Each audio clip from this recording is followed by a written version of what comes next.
जो इस लोक में दूसरे का मांस खाते हैं, बहुत सावधानी से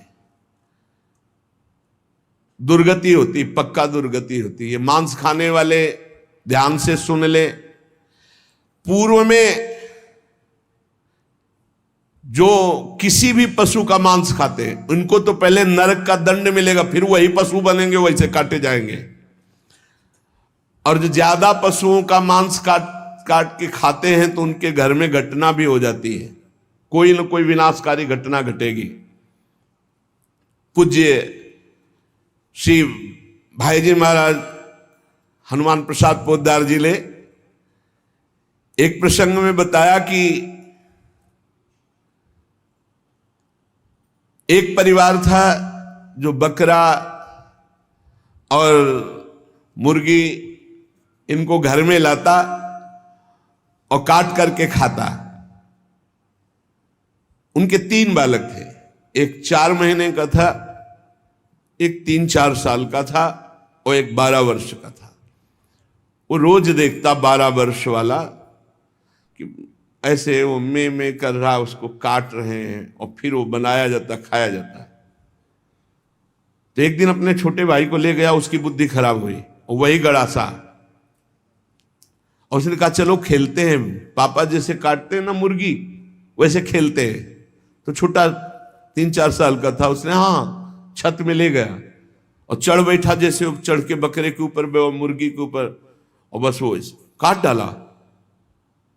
और जो काट डाला तो चीख निकली तो वो अपने छोटे बेटे को नहला रही थी जो 4 महीने का, टप में ऐसे खड़ा करके, और वो छोड़ करके भागी ऊपर। तो टप में जितना पानी था वो बच्चा गिर गया, उसकी हिम्मत तो उठने की थी नहीं, वो वहां मर गया। और जब ऊपर गई उसका, अरे दुष्ट तूने काट दिया, तो छलांग मार गया भय से, वो नीचे आके गिर के मरा। पूज्य भाई जी ने तो विस्तृत में लिखा है कि इन मांस खानों वालों के परिवारों का बहुत बुरी तरह नाश होगा, और जब ये मरेंगे तब नरक जाएंगे, और फिर जब जन्मेंगे तब ये फिर वही बकरा बकरी बनेंगे, काटे जाएंगे। होश में रहो, समय आने दो, कर्म अवश्य में भोक्तव्यम, तुम्हें भुगाएगा, रो नहीं पाओगे। एक आगरे से आते थे तो उनका नाम मुश्किल है छोड़ पाना, बड़ी मतलब एक जैसे होता है ना रंगबाजी से, आपका आदेश तो उसी का मुश्किल है छोड़ पाना। बढ़िया स्वर्णिम उसकी पट्टे की घड़ी और बढ़िया नक्शे से, हर दांत बता रहे थे कि हर समय पान खाते रहते हैं। 2-3 महीने में झांझरी फिर गई थी। कैसे? कैंसर डॉक्टर ने बता दिया, मुश्किल है अब छोड़ना, शरीर छूटेगा। मर गया, मुश्किल है तो शरीर ही छूट जाएगा। इसका शरीर छूटना तो मुश्किल नहीं है, क्योंकि मरण धर्मा शरीर है। होश में पूरा परिवार नष्ट हो गया। जो यहां दूसरों के मांस को खाते हैं तो बड़े बड़े हाथियों से उनको पहले कुचलाया जाता है, चिरवाया जाता है, फिर कोल्हू में पेरा जाता है। बढ़िया आनंद लो। यहां जो कर रहे हो इसका बहुत लंबा हिसाब होगा। लोग सोचते हैं कि ये गप है, 5 मिनट में हिंसा की आजीवन कारावास, लाखों जुर्माना। तुम्हें यहीं से अनुमान लगा लो, यहां तो बहुत छोटा हिसाब किताब है, वो तो अनंत ब्रह्मांडों का हिसाब किताब है। आप विद्धास्तु यैर्वेदा वन्यास्य हिताग्नि भी ता इमे शैल श्रृंगाग्रात पात्यंदी धा पुनः पुनः। जो अपने पूर्वजों को पिंडदान नहीं देता, हवन नहीं करता, शास्त्र मर्यादा के अनुसार नहीं चलता, जो बिना पाणी ग्रहण किए व्यभिचार करता घूमता रहता है, ऐसों को बड़े बड़े ऊंचे पर्वत से नीचे खोपड़ी के बल फेंका जाता है। और जब नीचे गिरता है तो बड़ी बड़ी विषैली चींटियां चिपक जाती हैं और काटती है। अब और सावधानी की बात, जो पापी पुरुष के द्वारा दिया हुआ दान लेता है, स्वीकार करता है, पापी होश में ये रुपए की गड्डी नरक पहुंचा देगी। जो पापी पुरुषों द्वारा दिया हुआ दान लेते हैं, चाहे वो यज्ञ कराने के लिए, चाहे वो किसी भी कार्य के लिए, उन मनुष्यों को पत्थर के भवन में छोटे से ऐसे गैसील, बिल्कुल गैस ऐसी जहरीली, उसमें कीड़े की तरह उन्हें बंद कर दिया जाता, बाहर से कोई वायु नहीं, बंद। अब कितने हजार वर्ष, कितनी घबराहट है। अब सोचो, पत्थर के छोटे छोटे ऐसे भवन, उनमें गैस भरी हुई जहरीली, उसमें बंद कर दिया गया। दशांश लिया जाता धर्मात्मा पुरुष का, दशांश दान है धर्मात्मा पुरुष का, 100 मेहनत से कमाए। अब अगर तुम 10 रुपए दान कर दोगे तो बहुत बड़ी बात हो जाएगी। एक गरीब आदमी बड़ी मेहनत से अपना पेट पालता था, तो एक किसी व्यापारियों के संग में था। तो सब व्यापारी बड़े बड़े अपने अच्छे पदार्थ भोजन के, वो खिचड़ी लाया था घर से, कहीं यात्रा में था। उसका नाम भोला भी था, भोला एक किसान आदमी। तो अपनी थाल में रख के पानी भरने के लिए गया, इतने में कुत्ता आ गया। एक कुत्ता खा, वो दूर बैठ गया, कुत्ते को खा दिया। सब व्यापारी उसका मजाक उड़ा रहे थे। फिर अपनी थाल ली, मांझ करके रख दिया, और जो जल था उसी को पी लिया। रास्ते में जा रहे थे, एक भयानक ब्रह्म राक्षस प्रकट हुआ। अलग अलग कोटि के प्रेत भी होते हैं, अब तो सबके होश उड़ गए। भोला एकदम सीधा आदमी था। ब्रह्म राक्षस ने कहा सबको मार देंगे हम व्यापारी। तो भोला ने कहा शुरुआत हमसे करो। तो उनका तुम्हारे ऊपर तो हाथ नहीं उठा सकते। क्यों? क्योंकि तुमने कभी बेईमानी नहीं की, धर्म से कमाए हो, और आज तुमने इतना बड़ा पुण्य किया कि भूखे थे, अपनी मेहनत की कमाई की खिचड़ी कुत्ते को खाने दिया। अगर वो पुण्य मुझे दे दो तो मैं ब्रह्म राक्षस योनि से मुक्त हो जाऊं, किसी को नहीं दंड दूंगा। तो उसने कहा कैसे दे दूं? बोले संकल्प करो कि आज की खिचड़ी जो कुत्ते ने पाई, उसका जो पुण्य हुआ मैं तुम्हें देता हूं, मैं अभी मुक्त हो जाऊंगा, नहीं सबको मार दूंगा इन व्यापारियों को। धर्म की कमाई का छोटा सा भी दान वो भगवान की भी प्राप्ति करा सकता है। दशांश धर्म के दान को कहा गया है, मेहनत की कमाई का फिर दशांश दान कहा गया। पाप कहीं दान नहीं होता, पाप कहीं दान नहीं होता, उसका विधान फिर ब्रह्म ऋषि बताते हैं कि आज तक किया, अब कभी पाप नहीं करेंगे, अब क्या करें, तो फिर उसका विधान वो बता देते हैं। ऐसा नहीं कि पाप करते जाओ, दशांश देते जाओ तो बुद्धि भ्रष्ट होती चली जाएगी। जो ये बहुत बड़ा अपराध है, उपकार करने वाले का अपकार कर देता है। कृतज्ञता, कृतज्ञ होना चाहिए। आपके लिए किसी ने उपकार किया, आपको आपका हित किया, आपके संकट में सहयोग किया, तो जीवन भर वो जब दृष्टि में आ जाए तो थोड़ा कृतज्ञ होना चाहिए। ऐसा नहीं कि उसका अपकार कर दो। जैसे गुरुदेव ने मंत्र दिया, उपासना दी, तुम्हारा उपकार किया। खोटी बुद्धि वाला जो कृतज्ञ नहीं रहता, उसको यहां तप्त कुंभ नामक नरक में गिराया जाता है। ये बहुत दुख देने वाला है, ताप ही ताप। और इसमें 80 पत्रवन नरक में जैसे तलवारें हैं, ऐसे किनारे किनारे तलवारें हैं। जिधर ये होता उधर तलवार घुसती, बार बार इसको पीड़ा होती है। फिर उसे अगले कालसूत्र नामक नरक में डाला जाता है। विश्वासघाती, गुरुद्रोही, मित्रद्रोही, इनका उद्धार बहुत मुश्किल होता है। ये यहां नरक में भोग करके भी जब जन्म लेते हैं तो कोढ़ी, दुष्ट स्वभाव वाले, सर्प आदि ऐसी योनियों को प्राप्त होते हैं। यहां जो किसी का सोना चुरा लेते हैं, यहां जो शराब पीते हैं, उन महापापियों को यहां लाया जाता है। और जो शराब पीते हुए गला हुआ लोहा उनको पिलाया जाता है। ए भैया, शराबी जो पिए हो तो बंद कर दो आज से, नहीं आगे इंतजाम कुछ और है। हाँ, जलता हुआ लोहा पिघलता हुआ पिलाया जाएगा, मरोगे है नहीं, बहुत होश में। स्वर्ण की चोरी करने वाले को वैसे ही स्वर्णिम आग के ऊपर फेंक दिया जाता है, भुनो सारे। यहां कोई मानता नहीं, कहते सब झूठ है, भोगोगे तब पता चलेगा तुम्हें। और ऐसे लोग जब नरक से लौटते हैं तो उनको यहां भारी भारी घृणित बीमारियों से पीड़ित होना पड़ता है। राजन, जो नीच, अपवित्र, पापी पुरुष है, वो जब दूसरों से दान लेता है तो नरक में जो बताया गया वो भोग भोगता है, यहां जन्म लेता है गधे का, गधा बनता है। 2 ईंट देखते रहो आराम से। किसको? जो पतितों से, पापियों से दान लेता है, वो न ऊपर तो सुना दंड, और जब मृत्यु लोक में जन्मेगा तो वो गधा बनेगा। चाहे कोई भी हो, तैयार रहो पीठ मजबूत करके ढोने के लिए भार।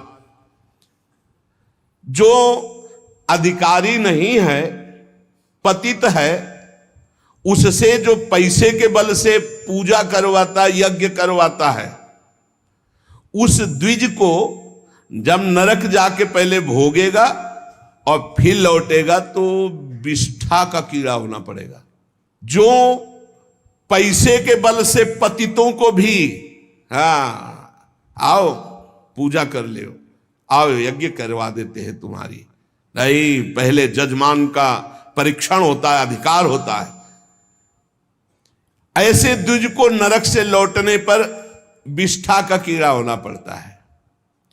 जो अपने गुरुदेव के साथ छल करता है, अहंकार करता है, कपट करता है, उसे पागल कुत्ते की योनि मिलती है। उसे नरक भोगने के बाद पागल कुत्ते की योनि मिलती है। जो गुरु की संपत्ति का अपहरण कर लेता है, मनमानी आचरण करता है, तो उसे यहां यही दंड मिलता है, अर्थात कुत्ते की योनि प्राप्त होती है।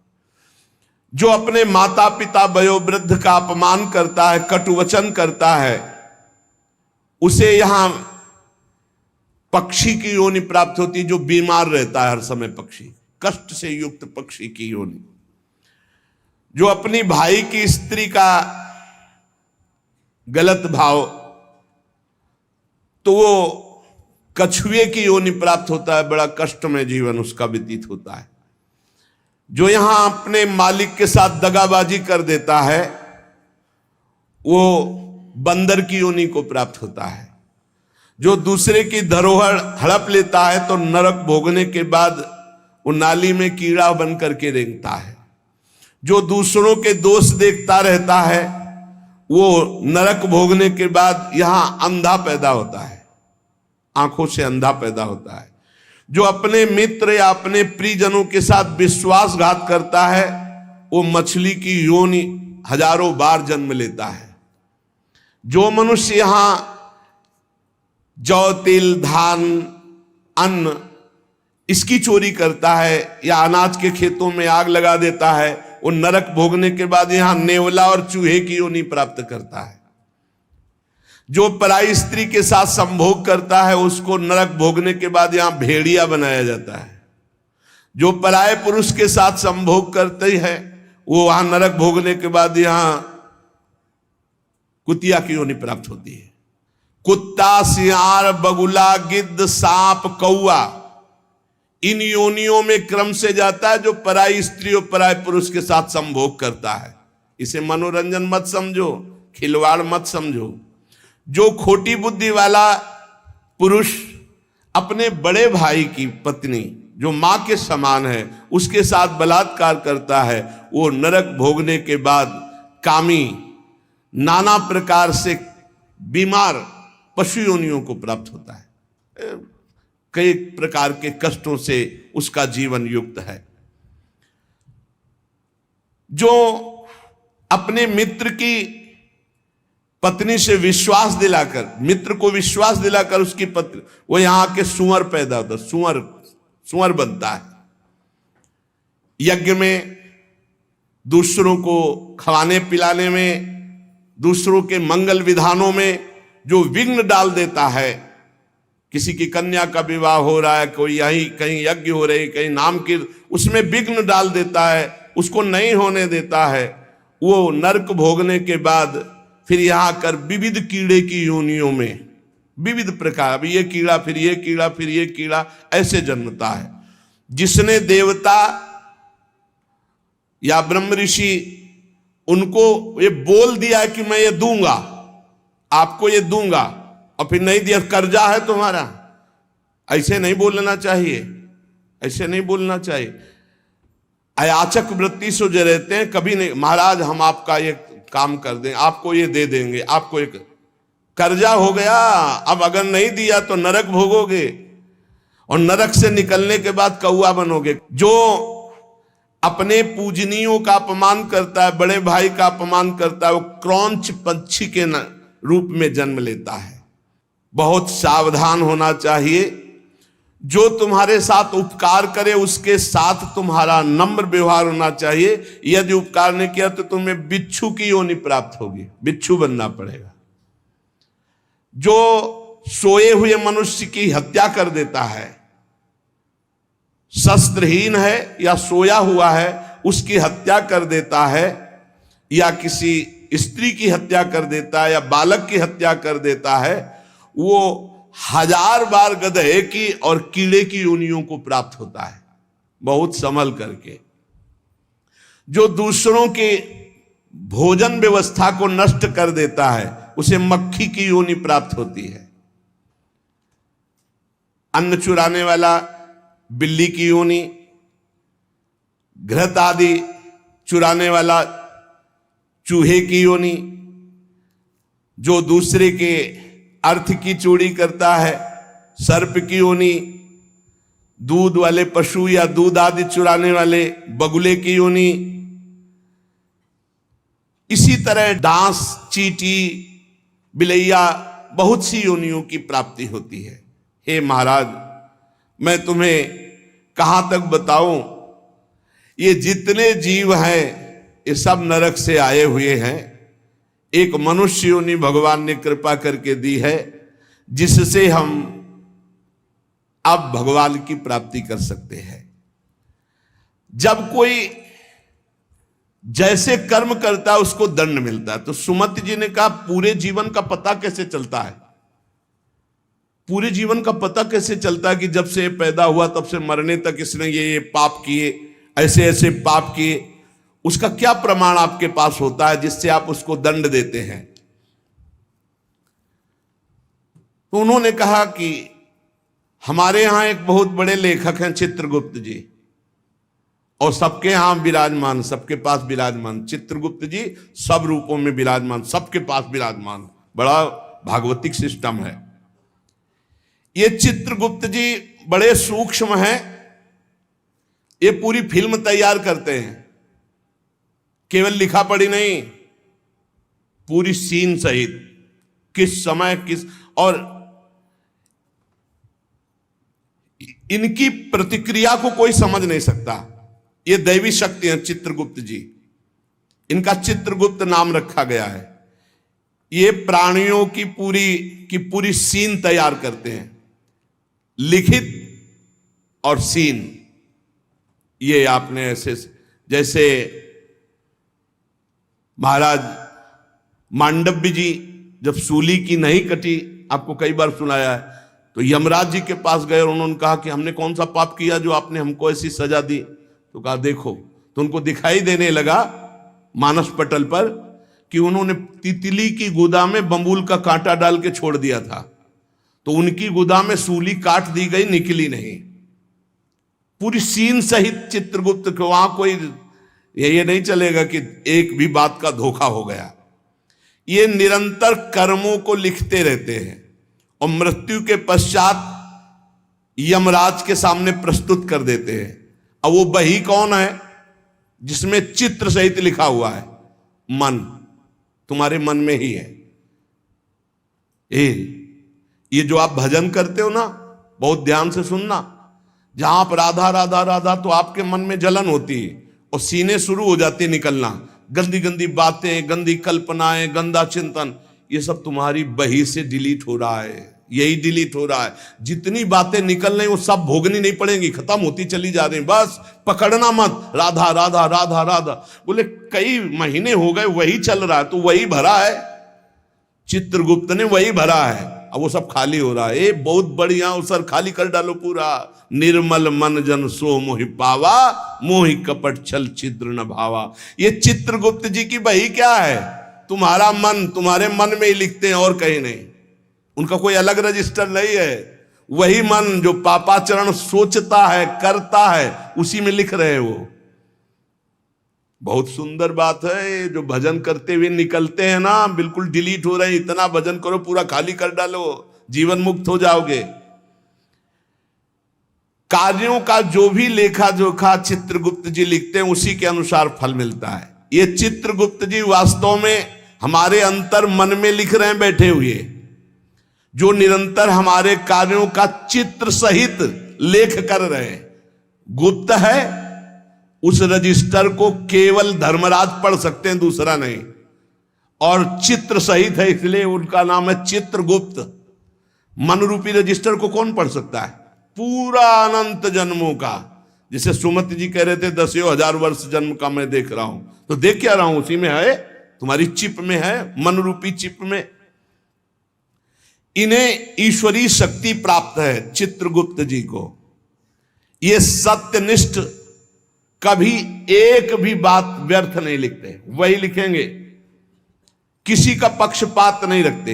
ये निष्पक्ष हर कार्य भागवती की ईश्वरीय शक्ति से सुरक्षित होकर लिखते रहते हैं। और उस लेखन को, उस घटना को जैसी हुई है, चित्र सहित अंकित कर देते, चित्र सहित। कोई चित्रगुप्त की लिखी हुई बात में परिवर्तन नहीं हो सकता। तर्क वितर्क, झूठ, किसी भी तरह की अन्य घूस व्यवस्था चित्रगुप्त से नहीं चलती, क्योंकि वो गुप्त है। वो गुप्त है तो कोई तुमसे परिचय नहीं है, वो लिख हो ही रहे बैठे। और उनको कभी शिथिलता नहीं होती कि अब रात्रि हो गई, ये सो रहा है, अभी क्या लिखना। नहीं, सोते समय भी तुम्हारी क्या हरकत थी, क्या चिंतन था, क्या था, सब लिखा जाता है, रात दिन का। बाहरी तो पुण्यों को बढ़ा चढ़ा कर दिखाया जाता है, परंतु चित्रगुप्त जी आंतरिक बात लिखते हैं। जैसे आपने बाहरी 1,00,000 रुपए अमुक ने दान किए और आपका उद्देश्य था कि मेरा नाम हो जाए, तो वहां लिखा जाएगा व्यर्थ दान, 1,00,000 रुपए का, इसका कोई फल नहीं, क्योंकि समाज में तालियां और वाहवाही सुन ली है। चित्रगुप्त जी ने लिख दिया, कुछ लाभ नहीं मिला। और 1,00,000 रुपए ऐसे कि कोई जान नहीं पाया, और साधु सेवा, भगवत सेवा, गौ सेवा चुपचाप, किसी ने नहीं जाना। अब वो लिख दिया गया, ये दान इनका सार्थक है। अरे बहुत नाटक होते डोनेशन लेने के, बहुत नाटक होते। गुप्त दान होगा तो चित्रगुप्त लिखेंगे, नहीं तो जीरो, कोई उसका फल नहीं है। ये जो यश कीर्ति माइक से और जो छपवा देते हैं ना, पेपर में भी निकलवा देते हैं, अब जितने पढ़े वो सब डिलीट होता चला गया उनका पुण्य। यही तो नहीं समझ रहे। यहां जो अधिकार पदों में हैं, जो घूस लेते हैं, वो सब लिखा जा रहा है। ये न समझो कोई है बड़ा अधिकारी, वो ऐसी जगह गिरा के तुम्हें फंसा देगा कि फिर तुम्हारा अधिकार काम नहीं चलेगा। असंख्य क्रियाओं को 1 सेकंड में लिपिबद्ध चित्र सहित कर देते हैं, इतनी बड़ी सामर्थ्य है। असंख्य क्रियाओं को, असंख्य, कितने जीव हैं, असंख्य क्रियाओं को 1 सेकंड में चित्र सहित लिख देते हैं, पूरी सीन सहित। प्राकृतिक यंत्रों के द्वारा इनकी लेखनी नहीं जानी जा सकती। दिव्य पुरुष जो सिद्ध है, भगवत प्राप्त, वही समझ सकता है। चित्रगुप्त के खींचे हुए चित्र बड़े सूक्ष्म होते हैं, और ये हजारों लाखों जन्मों तक मिटेंगे नहीं, तुम्हारे मन में ही है। चित्रगुप्त के दरबार में स्थूल क्रिया तुम क्या कर रहे हो इसका महत्व नहीं है, भावना को, वो क्रिया कैसी भावना से वो लिखी जाती है। वहां सूक्ष्म भावनाओं से जो संकल्प बना क्रिया का, वो लिखा जाता है।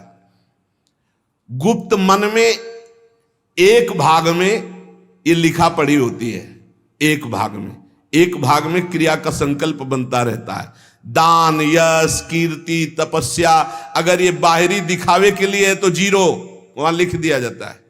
बहुत सावधानी की जरूरत है। परमार्थ भावना से यदि कर रहे हो तो उसका फल मिलेगा, और दिखावा की भावना से कर रहे तो उसका फल नहीं मिलेगा। दिखावे की भावना वाली बात में 0 लिख देते हैं चित्रगुप्त जी। ये सत्संग है बिल्कुल सुधार के लिए।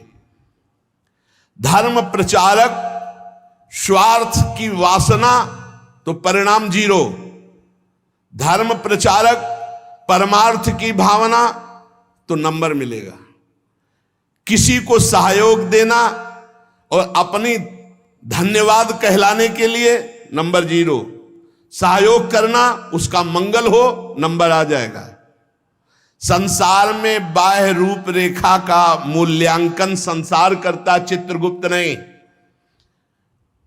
चित्रगुप्त जी देखते हैं कि ये जो दान किया ये अपनी चर्चा चाहता है, ये धर्मध्वजी है, ये अंदर धर्म नहीं है। तत्काल लिख दिया इसका दान व्यर्थ, इसकी कार्य प्रणाली व्यर्थ, क्योंकि इसका चिंतन प्रचार प्रसार जो भी हुआ उसमें यश कीर्ति था। अंदर के भाव को देखते हैं। केवल गुप्त विचार को चित्रगुप्त ही जानते हैं और वही उसको लिख देते हैं। भावनाओं के पीछे तुम्हारी क्रिया होती, पहले भावना, उसी भावना को चित्रगुप्त लिखते हैं। एक गरीब आदमी ने बड़ी मेहनत से कमाकर बहुत दैन्य होकर के 10 रुपए दान किए।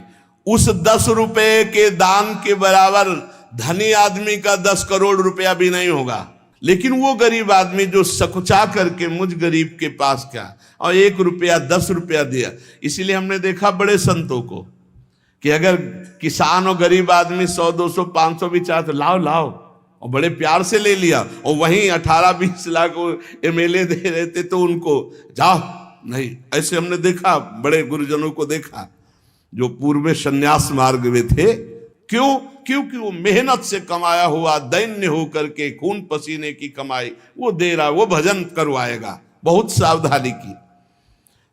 चित्रगुप्त जी दिव्य दृष्टि संपन्न है। वो सबकी सूक्ष्म गुप्त मानसिक, वहीं से सारी क्रियाएं होती हैं, संकल्प से वो सब लिखते रहते हैं। अतः मनुष्य जन्म मिला है, सब प्रकार के बाहरी बनावटों से बचकर सच्चे मार्ग से चलकर भगवान की प्राप्ति इसी जन्म में की जाए। पूज्य भाई जी महाराज ने कहा प्रारब्ध बदल नहीं सकता। ये लोगों का प्रश्न रहता है कि ये भजन करने वाले साधु महात्मा या धर्म से चलने वाले इतना कष्ट क्यों पाते हैं? तो उनका संचित कर्म भस्म हो जाएगा, क्रियमाण निष्फल हो जाएगा, अकर्म हो जाएगा। लेकिन प्रारब्ध उनको भी भोगना पड़ेगा। प्रारब्ध ना तो किसी संकल्प विकल्प अनुष्ठान से काटा जा सकता है, उसको भोग के ही काटा जा सकता है। प्रारब्ध का विनाश नहीं हो सकता। प्रारब्ध ना काटा जा सकता है ना बदला जा सकता है। प्रारब्ध केवल भोगा जा सकता है। बहुत ध्यान से सुनना। परंतु यदि अधिक भजन हो जाए प्रारब्ध से, प्रारब्ध है मानो 50 और भजन हो गया 100, तो नवीन प्रारब्ध की रचना हो जाएगी तुम्हारा कि अब इस जन्म में तुम्हारा कल्याण हो जाएगा, तुम आगे सुख प्राप्त करोगे, तुम उत्तम लोकों को जाओगे। लेकिन पूर्व प्रारब्ध तुम्हें भोगना पड़ेगा। और अगर इतना भजन हो जाए कि पूर्व प्रारब्ध को मिटा दे तो फिर भजन का मतलब क्या रहा? प्रारब्ध मिटा दिया, शरीर छूटा, लाभ तो मिला नहीं। इसीलिए भजनानंदी कभी अपने प्रारब्ध को नहीं मिटाते, प्रारब्ध को भोग लेते हैं और भजन के बल से भगवान को प्राप्त होते हैं। प्रारब्ध में जैसे लिखा हुआ है कि तुम्हारे संतान नहीं होगी और आपने पुत्रेष्टि यज्ञ करवा दी, बहुत उत्तम आचार्य के द्वारा, मंत्रों के द्वारा, और सिद्ध आपकी यज्ञ हो गई, तो नवीन प्रारब्ध की रचना हो जाएगी। प्रारब्ध में लिखा पुत्र नहीं होगा लेकिन पुत्र हो जाएगा। लेकिन प्रारब्ध में लिखा कि तुम्हें कुष्ठ भोगना पड़ेगा, तो इसके लिए नहीं, इसको तो भोगना ही पड़ेगा। कुछ प्रारब्ध ऐसे है, जैसे आपका प्रारब्ध बहुत बुरा भोगने का है और कोई ऋषि मुनि संत महात्मा आप पर प्रसन्न हो गया, तो नवीन प्रारब्ध की सुख संपादन की व्यवस्था हो जाएगी। या वरदान दे दे वो, या आपने बहुत कोई यही तमंगल कर दिया और बड़े सुखी हो, और वो साप दे दे तो वहीं से नवीन प्रारब्ध रचना हो जाएगी, अब नष्ट होना शुरू हो जाएगा। आपके प्रारब्ध में नहीं था नष्ट होना, लेकिन वो तपोबल से युक्त है, वो नवीन प्रारब्ध रच देंगे, तुम्हारा बुरा या तुम्हारा भला। देखने में बुरा लगेगा, लेकिन आज तक किसी महात्मा से किसी का बुरा नहीं हुआ। वो शाप दे दिए हैं, वो उनको किसी भी योनि में भेज दिए, लेकिन भगवत साक्षात्कार करा दिए। संत ते होए न कारजहारी। प्रारब्ध का निर्माण संचित कर्मों से होता है, जो संचित कर्म जमा है।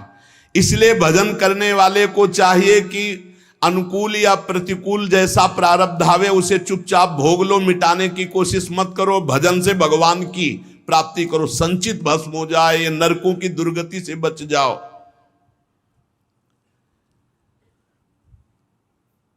भगवान के मार्ग में चलने से संपूर्ण पाप और नारकी गतियां नष्ट हो जाती हैं, बिल्कुल सिद्ध बात है।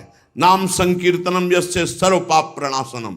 ये जो आज आपने सारी चर्चा सुनी, इस चर्चा में जितने दंड विधान सब पे पोछा लग जाएगा यदि राधा राधा राधा कृष्ण कृष्ण कृष्ण हरि हरि जपोगे। इसीलिए हम हर प्रश्न का उत्तर नाम देते, नाम, क्योंकि नाम के समान नाम है। इससे बड़ा कोई साधना नहीं, इससे बड़ा कोई दान नहीं।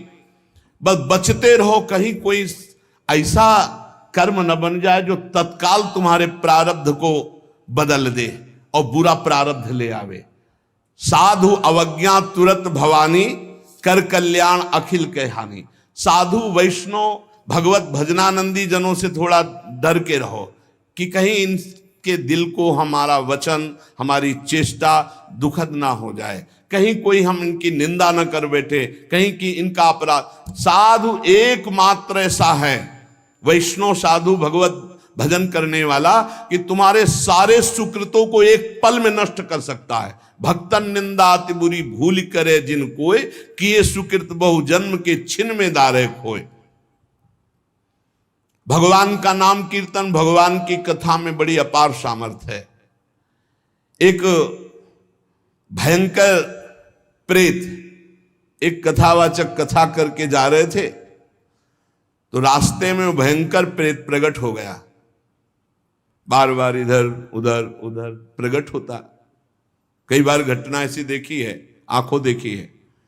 वो तभी समझ में आता प्रेत है जब कभी इधर कभी इधर, कभी सामने कभी पीछे कभी आगे।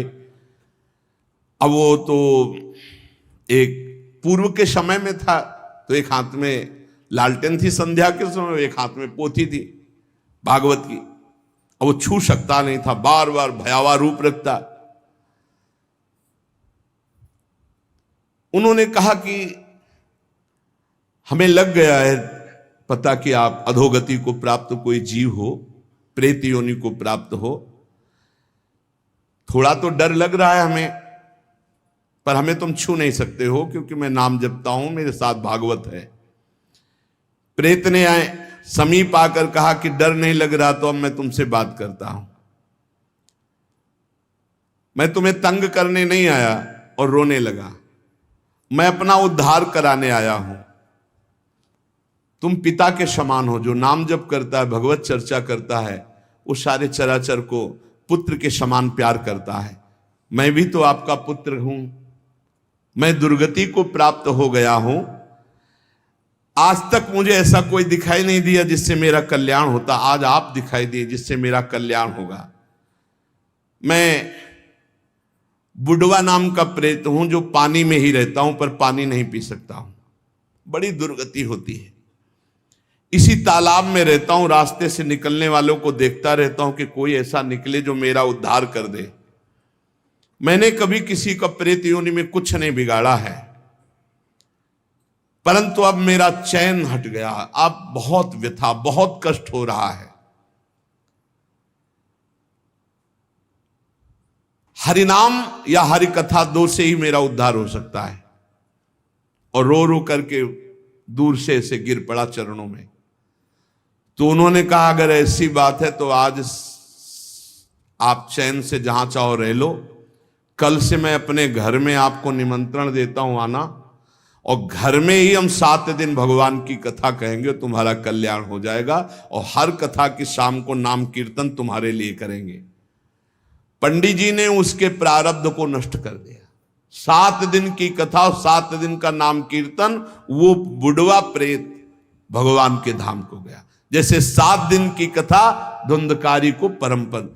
भगवान का नाम और भगवान की कथा ही नारकी योनियों से बचा सकती है। इसलिए सबसे प्रार्थना है, जितना बने राम कृष्ण हरि जपो, राधा राधा जपो। जहां कहीं भगवान की कथा सुनने को मिले विशुद्ध, वहां कथा सुनो। अगर बन जाए तो दूसरे का हित करना, कभी पाप मत करना, क्योंकि ये पाप निश्चित भोगना पड़ता है, बड़े बड़ों को भोगना पड़ता है। अवश्य में भोक्तव्यम कृतम कर्म शुभाशुभम। इसलिए डरते रहो कोई पाप न हो, और खूब नाम जप करो, भगवान नाम कीर्तन करो, दूसरों का मंगल करो, दूसरों की सेवा करो। परहित सरिस धर्म नहीं भाई, पर पीड़ा सम नहीं अघमाई। जो दूसरों को दुख देते, बहुत पाप बोझा लाद करके फिर नरक जाते हैं। इसलिए खूब नाम संकीर्तन करो, भगवत चर्चा करो, नाम जप करो। शेष चर्चा आगे। श्री राधा वल्लभ लाल की।